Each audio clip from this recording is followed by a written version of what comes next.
Hello everyone and welcome back to Neurodiverse Wrestling Assess. I'm your host John Navarro, and boy, was SmackDown crazy before Saturday night's main event. We have a lot of stuff in store, a lot of stuff building up, a lot of stuff backstage as well. Some pretty surprising matches from superstars, kind of building up the division for men and women, so let's go right into it. So first, we start off with Tiffany Stratton coming out, limping her way into the ring, saying that she wants her match now. Jade attacked her last week. She is tired of this. She wants to end the story with Jade. Nick Aldis comes out and he says, well, technically you're not 100% clear and I'd rather you be more ready for your match this Saturday. Then Jade comes out of nowhere looking like Catwoman from 1985's Batman, like the iconic Catwoman with like the stitches on the outfit. Really, it was so good.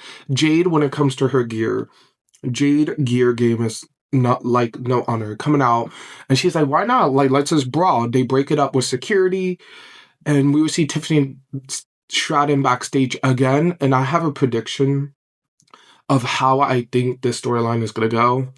I really, due to this backstage interaction, but I will talk about that later. Then we get backstage chaos with Motor City Machine Guns, Truth, and My Family Tree. So Truth is dressed like Santa Claus, giving Alex and Chris candy, saying Merry Christmas, and Motor City Machine Guns are trying to explain to Truth it's Halloween, not Christmas. Okay, and then Truth just walks off. I am still confused about R-Truth's character. Is he Ron Killings? Is he R-Truth? Or did we just drop the Ron Killings gimmick? I don't know. Then we have My Family Tree show up because Solo's like, you guys talked about how you guys beat us for the championships when you made your debut and stuff. And Solo is like, not anymore. Like, we're the better team. Alex and Chris, they prove it. So later in the night, they have a match. And it's a really good match. Then we get the U.S. Open Challenge. I love this. Ilja Dragunov is so good. If you saw his workout routine, this guy is insane. Like, his workout routine is just incredible. Can he be my, personal trainer? Like, damn, like, his workout routine. Ilja Dragunov, amazing. So he comes out, and Frazer answers the call. But then Tommaso Ciampa comes out. They are arguing. And Ilja tells Ciampa, well, Ethan was here first, so first come serve. Ciampa gets mad and walks off. Then we get Ilja Dragunov versus Frazer for the U.S. title in a banger of a match that pretty much was the best match of the night. I'm going to say it, like, this U.S. Open Challenge match stole the night for me. Soon as the bell rung, absolutely roared. Nathan came hot with, like, a drop kick. And then almost picking up the one nearly with a 2 count, like it was fast, quick reversals. A sane suited star press, but Ilja hits like a madman. It spills to the outside. Ethan hits a nasty bump. Like, Ilja picks him up and smacks him to the announce table. Both of them are like bleeding. Back in the ring, crazy back and forth. Nathan goes for a killer dive. He also hits like a Phoenix Flags. He's hitting every single move, rethinking that he should have been in this match because anytime Ethan hits a big move, Ilja kicks out. Ilja's like a madman, and then he ends with the H-bomb straight to Ethan's face for the win. But wait, the Ciampa comes out of nowhere, brawling, then Axiom comes out. And then Johnny comes out to back up Ciampa, and that leads into a brawl backstage. Ilja's breaking up the brawl, and then Tama Tonga says, yeah, handing the title back to Ilja. Pretty much this U.S. title, the mid-card division is stacked for the men. This U.S. title card picture is looking pretty crazy, and I love it. Like, a lot of people are getting moments to sign, and I kind of like this. Then we have Kit Wilson versus Carmelo Hayes.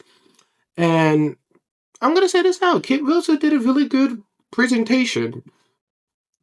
Like, right away, Kit Wilson was, like, devastating. He went after Melo for a bit. He did, like, this thing where he put his arms around and then did a stomp to Melo's back.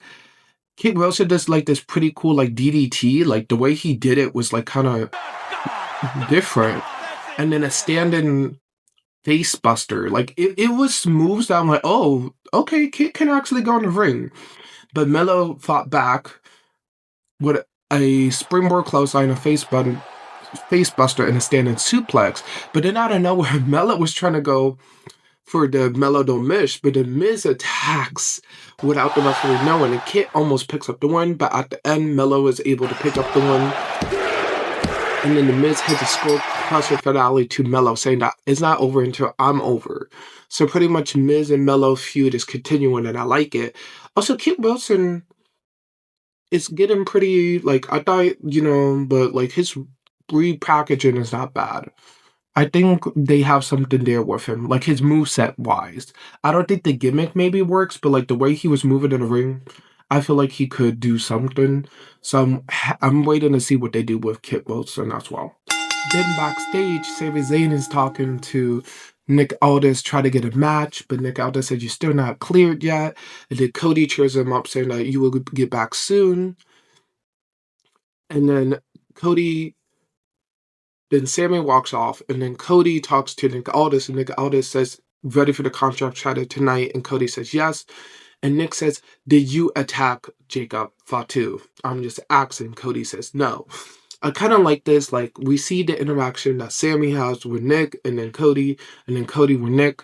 So pretty much it's like, okay, it could be Drew McIntyre took out Jacob, or it could have been Cody, or it could have been Sammy. So I kind of like that. Like, who is the actual attacker? In my opinion, I feel like it's most likely Sami Zayn because he's not able to compete or not getting the opportunities. But it would be a twist if Cody was the surprise attacker. But it's a really interesting storyline. Then we get Alexa Bliss versus Nia Jax. And guys, Nia Jax pretty much almost the whole match obliterated Alexa, pretty much dominated her. Like, most of the time, Nia Jax was right in the corner squishing her. She was like literally hitting Alexa with her behind most of the match. But near the end, Charlotte Flair interfered, and then Alexa does a drop kick for the trio row into a pin, sealing the win. Nia looks mad, so Alexa and Charlotte books it out of there. So pretty much what did this mean? I think Nia Jax is going to be in the tag storyline, but she needs a tag partner. Who would it be? I'm thinking Last Legend. Last Legend and her had a match, but maybe the storyline is Nia is like, okay, I need someone on my level, powerhouse. So maybe that's how you move Last Legend up, teaming her with Nia. I don't know, because if Nia's in the storyline, she needs a tag partner, and she needs a tag partner that kind of goes with her. So it would make more sense if it's a Last Legend or a Jada Parker. I could see Nia Jax or like a Jada Parker team up, like something like that. One of the girls from NXT moving up to pair up with Nia. I can see it. Then that leads into a backstage segment. So Tiffany is talking to Nick Aldis, wanting the match so bad, but Nick says, "No, you're going to have the match Saturday." And then Kiana and Julia interrupt. And Tiffany says, "Can you guys just walk off?" And Julia and Kiana says, "This is why you should have taken her offer. Now you're going to lose and you're going to look even more dumb." Tiffany says, "You know what, I'm done." She walks off, and then Chelsea Green shows up with Alba, and Chelsea Green is like, "I need a match against Julia, because Julia is about to beat my record for the longest rated U.S. Women's Champion." And Julia's like, "I could beat you now if you want." And both of them go back and forth, and Nick Aldis says next week it's a match for the U.S. Women's Championship. And then out of nowhere, Nikki Cross is behind them, and everyone just gets spooked and walked off. I like it. The women's mid-card division is stacked because we have Julia, we have Kiana James, we have Chelsea Green, we have pretty much, I think, Nikki Cross too. So anything can happen with this U.S. title. And hopefully from here, they actually start booking it more. Then we get Motor City Machine Guns versus My Family Tree. It was weird because it wasn't the Tonga brothers. It was like Tonga Loa. No, it was Tama Tonga and then JC Mateo. Like it was not even like the Tonga brothers, but it's still a good match. JC went straight after Alex. Alex and Chris did some tag moves, but they got overpowered. At the end, Tama hits a brutal cut the throat finisher for the win. And then after the match, they get beat up, but then Ray Phoenix and Shinsuke come out for the win, but they get wrecked too. My question is Family Tree still going to go against Riot 6 for War Games? Or is it this match build it up for War Games, and then Ilya is the last guy for Team Misfits? I don't even know what to call them.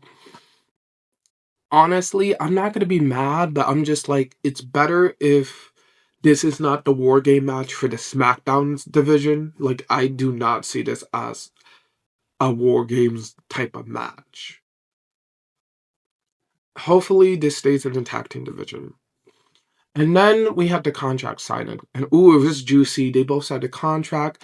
Cody literally told Drew, yes, we both walked out, we both came back, and we both did what we wanted. But I walked out while you got fired. And I loved how Cody kept bringing it up. Like, well, I did this and this. They let you go. I had the opportunity to leave. Kind of rubbing it in Drew McIntyre's wounds. And then Drew brought up Cody's kids and how Cody's setting a great example or not. And then Cody starts freaking out. Like, as soon as you bring up somebody's kids, that's when everything goes haywire. And then Drew beats the hell out of Cody and puts him through a table. I cannot wait for this match. And I feel like this match is going to have a turn. I feel like this match is not going to end clean. Because the stipulation is if Cody gets disqualified or counted out, he loses the title. So it's even playing grounds for this match. So I feel like this is a way that Drew McIntyre just steals the win. I feel like heavily Drew is going to maybe win the title, and it's not going to be Cody's fault. Somebody else is going to maybe try to help, and then it just backfires. So I cannot wait to see that play out. But pretty much SmackDown is pretty much stacked. Next week, they announced Charlotte Flair versus Nia Jackson, Ray Phoenix versus Tama Tonga. So we have to see how that art works out. And Julia versus Chelsea Green for the U.S. Women's title. Hopefully you guys liked the review, and I will see you guys next time.